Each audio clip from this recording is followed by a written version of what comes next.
was identified as mentally retarded, put back from the 5th grade into the 4th grade, and stayed in that category until I got out of high school.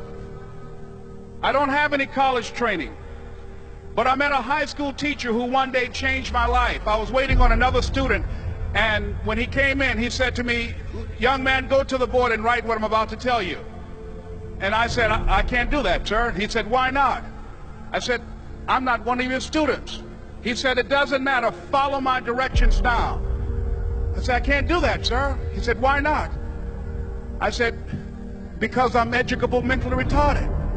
And he came from behind his desk and he looked at me. He said, "Don't ever say that again. Someone's opinion of you does not have to become your reality."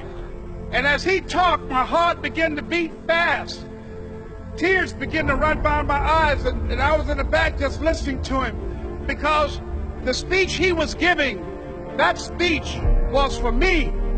And he said, "Les Brown," he said, "if you want to do anything worthwhile in life, you've got to be hungry." I told Mr. Washington I wanted to become a disc jockey. And so I started working to develop myself. He said, "I want you to practice every day being a disc jockey." I said, "But I don't have any job now." He said, "It doesn't matter." He said that it's better to be prepared for an opportunity and not have one than to have an opportunity and not be prepared.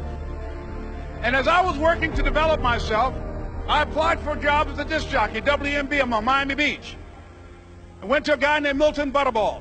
I said, "How you doing, Mr. Butterball? I'd like to get a job as a disc jockey." He looked at me, he said, "You have any broadcast background?" I said, "No, sir, I don't." "You have any journalism background?" I said, "No, sir, I don't." He said, "We don't have any jobs available."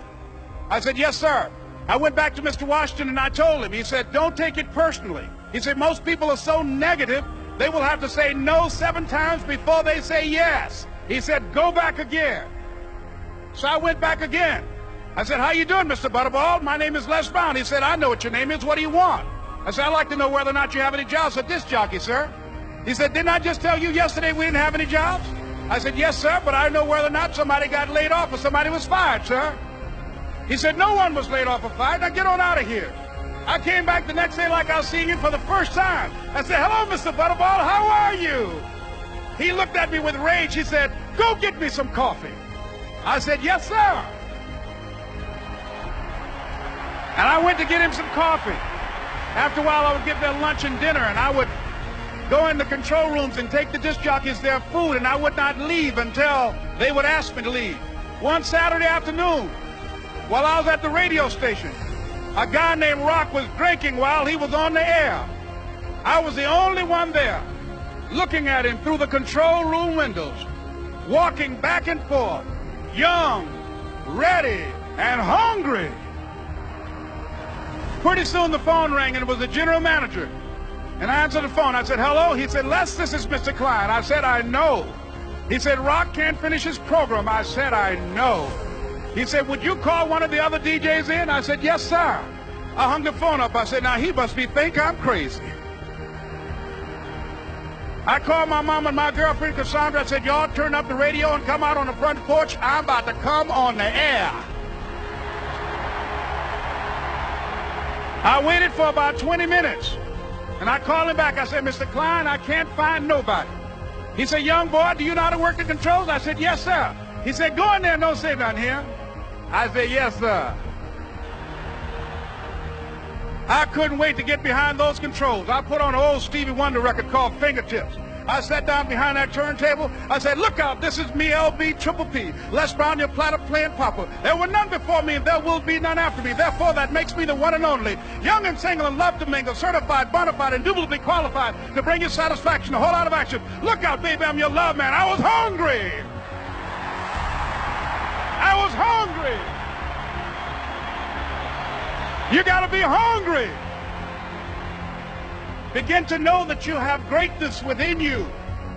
And if just one of you here begin to envision yourselves as being blessed and highly favored to reach your goals, if just one of you capture the essence of what that means, that you have greatness within you and a responsibility to manifest that greatness, that you can make your parents proud, you can make your school proud, you can touch millions of people's lives And the world will never be the same again because you came this way.